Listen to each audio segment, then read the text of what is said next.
तो पिछली वीडियो के अंदर हमने आईयूपीएसी नोमेनक्लेचर के कुछ बेसिक टूल्स सीख लेते हैं कोऑर्डिनेशन कंपाउंड के। आज हम सीखेंगे ऑक्सीडेशन नंबर निकालना, क्योंकि ये एक बहुत इंपॉर्टेंट रोल प्ले करता है इनकी आईयूपीएसी में। तो आज है हमारा डे 30 अपनी 120 डे वीडियो सीरीज का। तो चलिए देखते हैं। अगर एग्जांपल के तौर पे हम लोग चले बच्चे K4FeCN6 को, तो आपने अगर हमारी पिछली वीडियोस देखी होंगी तो आप समझ गए होंगे ये हमारा होता है बच्चे काउंटर आयन। हमारे पास ये क्या होता है, हमारा सेंट्रल मेटल एटम, और ये होता है हमारे पास लिगेंड। अब करना क्या है बच्चे, आपको इन सबकी जो ऑक्सीडेशन स्टेट है, जो मैंने आप लोगों को एक चार्ट शेयर किया था नेमिंग ऑफ लिगेंड्स का, तो जो उनके ऊपर चार्ज होता है वही उनकी ऑक्सीडेशन स्टेट होती है। वहां से भी आप इनको याद कर सकते हैं। लाइक Cl के ऊपर -1 तो उसकी ऑक्सीडेशन स्टेट -1, C2O4 ऑक्सीलेटो के ऊपर -2 का चार्ज है तो उसकी वैल्यू -2 जाएगी। NO3 के ऊपर -1 का चार्ज है तो उसका ऑक्सीडेशन स्टेट -1 हो जाएगा। तो उस चार्ट से भी आप ऑक्सीडेशन स्टेट याद कर सकते हैं। तो चलिए क्वेश्चन में आगे बढ़ते हैं। तो पोटेशियम की जो ऑक्सीडेशन स्टेट होती है वो होती है बच्चे +1, क्योंकि ये ग्रुप 1 का एलिमेंट है।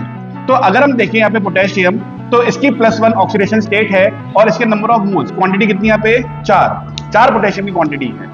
अब जैसे ही आप नेक्स्ट एलिमेंट में जाएंगे तो बीच में प्लस का साइन। अब क्योंकि Fe एक सेंट्रल मेटल एटम है और ऊपर से ये Fe जो है एक डी ब्लॉक का एलिमेंट है, और डी ब्लॉक की खासियत होती है बच्चे वेरिएबल ऑक्सीडेशन स्टेट दिखाना। इसी कारण हम लोग कोऑर्डिनेशन कंपाउंड में सेंट्रल मेटल एटम का ऑक्सीडेशन स्टेट बार बार निकालते हैं। और यही क्वेश्चन डी ब्लॉक के अंदर भी आता है कि डी ब्लॉक के एलिमेंट्स कॉम्प्लेक्स कंपाउंड क्यों बनाते हैं। तो हमारा आंसर सिंपल सा है, due to their variable oxidation state. तो क्योंकि इसकी वेरिएबल ऑक्सीडेशन स्टेट होगी तो हमें नहीं पता यहाँ पे क्या है, तो उसको हमने मान लिया X। अब हम साइनाइड ग्रुप पे गए, तो साइनाइड अगर आप चार्ट में देखेंगे तो वैल्यू कितनी है, -1 है, और क्वांटिटी कितनी है, नंबर ऑफ मोल्स कितने हैं, 6। पर ये पूरा का पूरा कॉम्प्लेक्स इस टाइम पे न्यूट्रल है, तो इसकी वैल्यू इक्वल हो जाएगी बच्चे 0। अब नॉर्मल मैथमेटिकल इक्वेशन बन गई है 4 + x - 6 = 0। तो x की वैल्यू कितनी आ गई है, +2।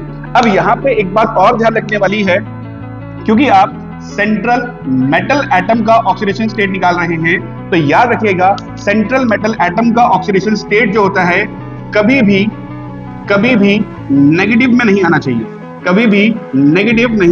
आना चाहिए। इससे क्या होगा कि अगर आपका आंसर बच्चे ऑक्सीडेशन स्टेट सॉल्व करते हुए माइनस में आ रहा है, तो इसका मतलब समझ जाइएगा कि आपने कुछ वैल्यूज गलत पुट करी है। तो इस तरीके से हम लोग क्या करते हैं, अपने कॉम्प्लेक्स का ऑक्सीडेशन स्टेट निकालते हैं।